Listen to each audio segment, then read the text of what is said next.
ఈ వీడియోలో మనం మాట్లాడుకునేవి విన్నాక మీకు మైండ్ బ్లాక్ అయిపోద్ది. మహారాష్ట్రలో అమరావతిలో 180 మంది మైనర్ గర్ల్స్ ని ఒక ఆర్గనైజ్డ్ గ్రూప్ ఎలా టార్గెట్ చేసిందో తెలుసా? స్నాప్చాట్ ఇంకా వాట్సాప్ లో ట్రాప్ చేసి 350 వీడియోలతో బ్లాక్మెయిల్ చేస్తూ మొహమ్మద్ అయాన్ అహ్మద్ లాంటి వాళ్ళు చేసిన దారుణం ఇది. కేవలం మహారాష్ట్రలోనే కాదు, యూపీ నుండి కర్ణాటక వరకు, బీపీఓ ఆఫీసుల నుండి జిమ్ముల వరకు దారుణమైన ఫోర్స్డ్ కన్వర్షన్ కేసుల గురించి, వాటిని నడిపిస్తున్న పెద్ద నెట్వర్క్ గురించి ఈ వీడియోలో మాట్లాడుకుందాం. నాసిక్ టీసీఎస్ బీపీఓలో హెచ్ఆర్ లెవెల్లో ఉన్న వాళ్ళు కూడా హిందూ గర్ల్స్ ని నమాజ్ చేయమని ప్రెషర్ చేసే లెవెల్ కి వెళ్లారంటే నమ్ముతారా? ఇండోర్ లో 60 మందికి హెచ్ఐవి ఇంజెక్షన్ ఇస్తామని భయపెట్టి మతం మార్చేశారు. ఇంతకంటే ఘోరం ఇంకోటి ఉంటుందా? ఇంకా గేమింగ్ యాప్స్ లో చిన్న పిల్లల్ని ట్రాప్ చేసి మతం మార్చిన ఆలీగర్ కేస్, 7,000 ఫొటోస్ తో బ్లాక్మెయిల్ చేసిన హుబాలీ రాకెట్, వీటిని చూస్తుంటే అసలు మనం ఈ లోకంలో ఉన్నామా అనిపిస్తుంది. ఈ వీడియోలో కేసులు వెనుక ఉన్న అసలు గోల్ ఏంటి, ఈ ఫారెన్ ఫండింగ్ ఎలా వస్తుంది, మన హిందూ అమ్మాయిల జీవితాలతో ఎలా ఆడుకుంటున్నారో అనేది కళ్ళకు కట్టినట్టు చెప్తా. ఈ వీడియోలో నువ్వు వినే ప్రతి మాట నీకు ఒక వార్నింగ్ లా పనిచేయాలి. సో మీరు చేయాల్సిన పని ఒక్కటే, ఈ వీడియోకి హై పాయింట్స్ ఇవ్వండి. ఈ వీడియో టాప్ 100 వీడియోస్ లో ఉండాలి. అప్పుడే మిగిలిన వాళ్ళకు కూడా అవేర్నెస్ వస్తుంది. సో దయచేసి వీడియోని హైప్ చేయండి.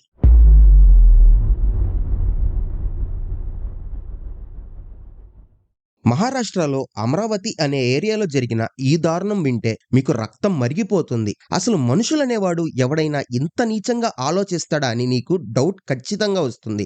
మొహమ్మద్ అయాన్ అహ్మద్ అలియాస్ తన్వీర్ గౌడ్ ఏం చేశాడో తెలుసా? ఈడొక్కడే కాదు, ఈడి వెనుక పెద్ద గుంపు ఉంది. స్నాప్చాట్ ఇంకా వాట్సాప్ లాంటి సోషల్ మీడియా యాప్స్ ని వాడుకొని మంచి మాటలతో, తిన్నావా తిను లాంటి సోది మాటలతో మన హిందూ అమ్మాయిల్ని, అది కూడా 180 మంది మైనర్ గర్ల్స్ ని ట్రాప్ చేశారు. ఒక్కసారి ఆలోచించండి, 180 మంది చిన్నపిల్లలంటే అసలు ఎంతమందో. వీళ్ళు చేసే పని ఏంటంటే ముందు మంచిగా మాట్లాడి తర్వాత వాళ్ళని సెక్షువల్ గా ఎక్స్‌ప్లాయిట్ చేసి ఆ తర్వాత వీడియోస్ తీసి బ్లాక్మెయిల్ చేయడం మొదలు పెడతారు. పోలీస్ రిపోర్ట్స్ ప్రకారం ఈడి దగ్గర 350కి పైగా వీడియోస్ దొరికాయంటే ఈడు ఎంతమంది జీవితాల్ని నాశనం చేశాడో అర్థం చేసుకోండి. ఈ వీడియోలు చూపించి తర్వాత ఫోర్స్డ్ కన్వర్షన్ కి ప్రెషర్ చేసే సిస్టమ్ ని నడిపిస్తున్నారు. అసలు ఈ అయాన్ అహ్మద్ లాంటి వాళ్ళకి ఇంత ధైర్యం ఎక్కడి నుండి వస్తుందంటే వీళ్ళ వెనుక ఉన్న సైలెంట్ సపోర్ట్ సిస్టమ్ వల్లే. ఈ కేసు ఎంత సీరియస్ అయిందంటే మహారాష్ట్ర సీఎం గారు దీనికి స్పెషల్ ఇన్వెస్టిగేషన్ టీం కూడా ఫామ్ చేయాల్సి వచ్చింది. ఏప్రిల్ 2026లో బయటికి వచ్చిన ఈ నిజాలు చూస్తుంటే అసలు బయట అమ్మాయిలు తిరగాలంటే భయపడే సిచ్యువేషన్ వచ్చేసింది. వీడు కేవలం సెక్సువల్ గా ఎక్స్‌ప్లాయిట్ చేయడమే కాదు, ఆ వీడియోస్ ని వాడి తరువాత మతం మార్చమని, లేకపోతే ఈ వీడియోస్ ని సోషల్ మీడియాలో పెట్టి మీ ఫ్యామిలీ పరువు తీస్తామని బెదిరిస్తున్నాడు. ఈ స్నాప్చాట్ ట్రాప్ అనేది ఇప్పుడు ఒక పెద్ద ట్రెండ్ అయిపోయింది. మంచి బుద్ధిమంతుడిలా డీపీలు పెట్టి ఫేక్ పేర్లతో అకౌంట్లు క్రియేట్ చేసి మన అమ్మాయిల్ని టార్గెట్ చేస్తున్నారు. అమరావతి లాంటి సిటీలో ఇంతమంది మైనర్ గర్ల్స్ ట్రాప్ అయ్యారంటే మన వాళ్ళు ఇంకెంత అమాయకంగా ఉన్నారో అర్థం చేసుకోండి. ఈ అయాన్ అహ్మద్ గడ్ చేసిన ఈ పనిని ఎవడైనా క్షమిస్తాడా? వీడిని వదలకుండా చెయ్యాలని ఇప్పుడు అక్కడ జనం మొత్తం ధర్నాలు చేస్తున్నారు. మన హిందూ సమాజంలో ఉన్న అమ్మాయిలు ఇప్పుడైనా జాగ్రత్తగా ఉండాలి. ఈ స్నాప్చాట్లు, వాట్సాప్ అనానిమస్ కాల్స్ నుండి దూరంగా ఉండాలి. ఈ అమరావతి ఎపిసోడ్ కేవలం మొదలు మాత్రమే. ఈ నెట్వర్క్ ఇంకా ఎక్కడికి వెళ్ళిందో తెలుసా? నెక్స్ట్ చాప్టర్ లో మనం నాసిక్ లో ఉన్న ఒక పెద్ద కార్పొరేట్ ఆఫీస్ లో జరిగిన ఫోర్స్డ్ కన్వర్షన్ డ్రామా గురించి మాట్లాడుకుందాం. అక్కడ ఐటీ ఎంప్లాయీస్ ని కూడా వదలలేదంటే వీళ్ళ నెట్వర్క్ ఎంత డీప్ గా వెళ్ళిందో మీకు అర్థమవుతుంది.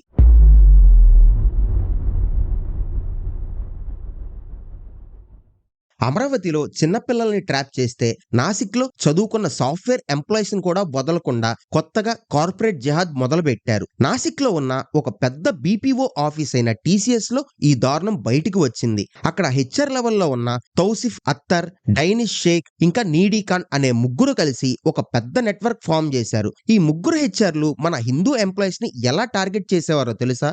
ఆఫీస్ లో కూర్చొని పనిచేసే వాళ్ళని బలవంతంగా నమాజ్ చేయమని ప్రెజర్ చేసేవాళ్ళు. అది కూడా కాకుండా మా మతంలోకి వస్తే నీకు ప్రమోషన్స్ ఇస్తాం, హైక్స్ ఇస్తామని చెప్పడం మొదలు పెట్టారు. అసలు ఒక కార్పొరేట్ ఆఫీస్ లో పనిచేసేది వర్క్ చేయడానికా లేక మతం మార్పించడానికా?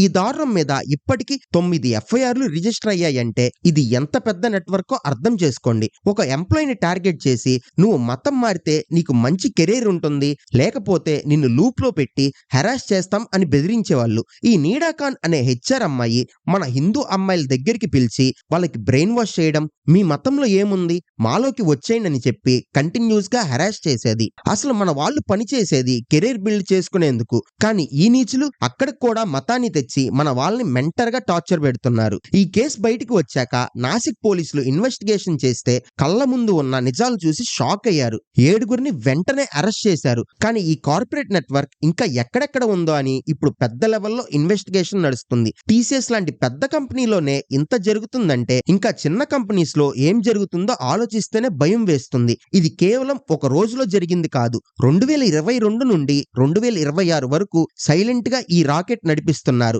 కెరీర్ ఆశ చూపించి మతం మార్పించాలని చూసే ఈ నీచులకి అసలు కార్పొరేట్ వరల్డ్‌లో ఉండకూడదు. మన హిందూ యూత్ కూడా ఇప్పుడు జాగ్రత్తగా ఉండాలి. కెరీర్ అంటే కేవలం డబ్బు మాత్రమే కాదు. మన మతం, మన ధర్మం అన్నిటికంటే మిన్న. ఈ నాసిక్ బీపీఓ కేస్ ఒక వార్నింగ్ బెల్ లాంటిది. ఈ హెచ్ఆర్ గుంపు మన వాళ్ళని టార్గెట్ చేసి వాళ్ళు మారట్లేదని కావాలని వర్క్‌లోడ్ ఎక్కువ చేసి మెంటల్‌గా హెరాస్ చేసి కన్వర్షన్‌కి దారి తీసే ప్లాన్ చేశారు.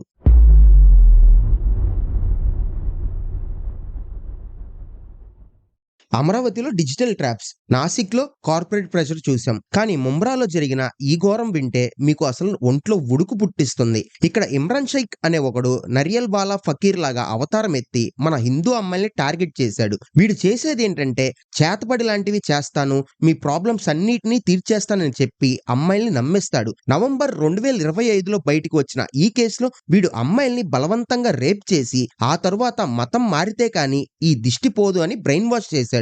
ఈ నీచుడు ఆక్లెట్ టాక్టిక్స్ వాడి అమ్మాయిల దగ్గర నుండి బ్లాక్ మెయిలింగ్ కి దిగి ఫోర్స్డ్ కన్వర్షన్ కి ప్రెషర్ చేశాడు. వీడి దగ్గర ఉన్న వీడియోస్ చూపించి నువ్వు ముస్లిం లాగా మారకపోతే ఈ వీడియోస్ బయటికి రిలీజ్ చేస్తాని నరకం చూపించాడు. అసలు ఆ అమ్మాయిల సిచ్యువేషన్ ఆలోచించండి. ఒకవైపు భయం, ఇంకోవైపు ఫకీర్ గాడి టార్చర్. వీడు అమాయకపు అమ్మాయిల్ని ట్రాప్ లోకి లాక్కొని వాళ్ళ మతాన్ని మార్చడానికి చెయ్యని ప్రయత్నం లేదు. అండ్ ఇంకోటి, మీరా బయండార్ లో కూడా జావేద్ అనే ఒకడు ఒక మైనర్ గర్ల్ ని కిడ్నాప్ చేసి 6 months బంధించి బలవంతంగా బీఫ్ తినిపించాడంటే వీళ్ళ తలపొగరు ఎంత ఉందో అర్థం చేసుకోండి. అది కూడా చాలదన్నట్టు ఆ అమ్మాయిని ఇన్‌స్టాగ్రామ్ లో ఆక్షన్ పెట్టాడంటే వీడు మనిషా లేక రాక్షసుడా? ఈ నీచులకి అసలు జాలి దయ ఉండవు. మన హిందూ అమ్మాయిల్ని టార్గెట్ చేయడమే వీళ్ళ మెయిన్ జాబ్. ఈ కేసెస్ చూస్తుంటే వీళ్ళ నెట్వర్క్ మొత్తం మన మతాన్ని నాశనం చేయడానికి పనిచేస్తుందని క్లియర్ గా అర్థమవుతుంది. మహారాష్ట్రలో ఈ ఘోరాలు ఇప్పటికైనా తగ్గాలంటే మన వాళ్ళు కళ్ళు తెరుచుకోవాల్సిందే.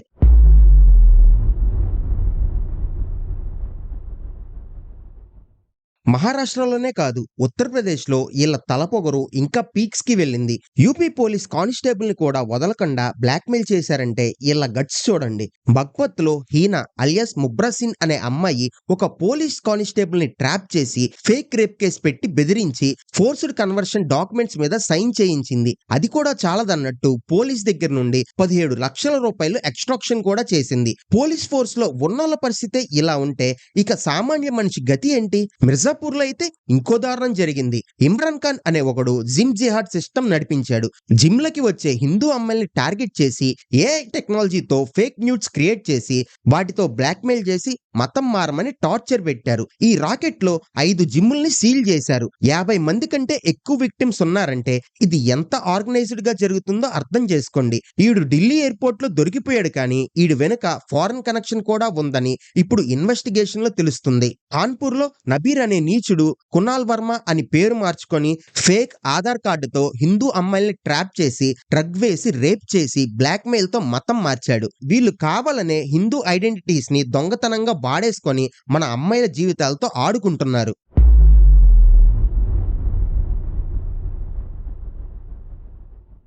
ఇప్పటిదాకా మనం కొన్ని హైలైట్స్ మాత్రమే చూసాం. కానీ ఇప్పుడు మనం మాట్లాడుకోబోయే ఈ సెగ్మెంట్ ఈ కన్వర్షన్ మాఫియాకి ఉన్న అసలు పాయిజనస్ నెట్వర్క్ ని ఎక్స్పోజ్ చేస్తుంది. దేశం మొత్తంలో ఉన్న కేవలం కొన్ని మేజర్ కేసెస్ ని అనలైజ్ చేస్తే ఒక దారుణమైన స్టాండర్డ్ ఆపరేటింగ్ ప్రొసీజర్ బయటపడుతుంది. ఇక్కడ ఎవ్వడూ తక్కువ తినలేదు, ఆడలేదు, మొగలేదు, అందరూ ఒకటే మిషన్ లో పనిచేస్తున్నారు. అదే కన్వర్షన్. వీళ్ళ ఎజెండా ఒక్కటే, ఎలాగైనా మన హిందువుల్ని మతం మార్పించాలి. ఇండోర్ లో 60 మందికి హెచ్ఐవి ఇంజెక్షన్ ఇస్తామని బెదిరించి మతం మారమని టార్చర్ పెట్టారు. స్కూల్ పిల్లల నుండి ముసలి వాళ్ళ వరకు ఎవ్వరిని వదలట్లేదు.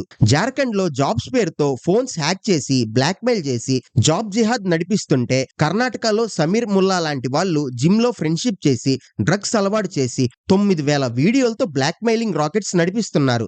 రాజస్థాన్ అండ్ గుజరాత్ లో అయితే ఏకంగా మాస్ కన్వర్షన్ సిండికేట్స్ నడుస్తున్నాయి. బౌర్చాలో 37 ట్రైబల్ ఫ్యామిలీస్ ని ఒకేసారి మతం మార్చేశారు. ఈ బౌర్చా కేసులో హైకోర్టు కూడా బెయిల్ పిటిషన్స్ రిజెక్ట్ చేసిందంటే ఇది ఎంత ఆర్గనైజ్డ్ క్రైమో అర్థం చేసుకోండి. Medical and corporate jihad. Mumbai hospitals లో డాక్టర్ రహీద్ అహ్మద్ లాంటి వాళ్ళు సర్జరీకి వచ్చిన పేషెంట్స్ ని కన్వర్షన్ డాక్యుమెంట్స్ మీద సైన్ చేస్తేనే బ్రతుకుతాడు అని బెదిరిస్తున్నారు. కేవలం అమ్మాయిలే కాదు, ఫ్రీ ఫైర్ లాంటి గేమింగ్ యాప్స్ లో చిన్న పిల్లల్ని ట్రాప్ చేసి బ్రెయిన్ వాష్ చేస్తున్నారు. కానీ ఇక్కడ రియల్ ట్రాజడీ ఏంటంటే, సోషల్ మీడియాలో వీటి గురించి కొన్ని వేల ప్రూఫ్లు బయటికి వచ్చినా వీటి కింద కొంతమంది వచ్చి ఫేక్, ప్రాపగాండా, ఏఐ జనరేటెడ్ అని కామెంట్స్ పెడుతున్నారు. నిజాలు కళ్ళ ముందు ఉన్న ఎఫ్ఐఆర్లు రిజిస్టర్ అవుతున్నా కూడా వీటిని నమ్మకుండా బ్లైండ్ గా సపోర్ట్ చేసే వాళ్ళని ఏమనాలో మీరే చెప్పండి. మన అమ్మాయిలు పేరెంట్స్ ఇప్పుడైనా ఈ కేసెస్ ని ఒక వార్నింగ్ బెల్ లాగా తీసుకొని జాగ్రత్త పడపోతే రేపు మన ఇంట్లో ఇలాంటివి జరిగినా సర్ప్రైజ్ అవ్వాల్సిన అవసరం లేదు.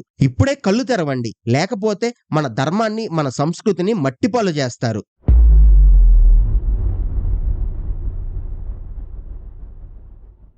మన హిందూ అమ్మాయిలకి నేను చెప్పేది ఒక్కటే, అప్రమత్తంగా ఉండండి. ప్రేమకి మతం లేదు అంటారు, కానీ పెళ్లి చేసుకోవాలంటే మతం మారాలి అనే కండిషన్ పెట్టేవాడు లవర్ కాదు, వాడు ఒక అజెండాతోనే మీ దగ్గరికి వచ్చాడని గుర్తించండి. పేరెంట్స్ కి నేను చెప్పేది ఒక్కటే, మీ పిల్లలు మొబైల్లో ఏం చేస్తున్నారు, ఎవరితో తిరుగుతున్నారు అనేది అబ్జర్వ్ చేయండి. ఈ కేసెస్ ఒక లెసన్ లాగా పనిచేస్తాయి. మన ధర్మం, మన సంస్కృతి, మన ప్రాణం. దీనిని ఎవడో వచ్చి డబ్బుతోనో బెదిరింపుతోనో మార్చేయాలంటే మనం ఇప్పుడే గట్టిగా స్టాండ్ తీసుకోవాలి. ఈ వీడియోని ప్రతి ఒక్కరికి షేర్ చేయండి, అలాగే హైప్ చేయండి. ఎందుకంటే ఎక్కడ ఏ అమ్మాయి ఈ ట్రాప్ లో పడకూడదు. ఈ 2026లో మనం ఇప్పటికైనా కళ్ళు తెరిచి జాగ్రత్త పడకపోతే రేపు మన ఇంట్లో కూడా ఇలాంటి దారుణాలు జరగవని గ్యారంటీ లేదు. Stay safe, stay Sanatani.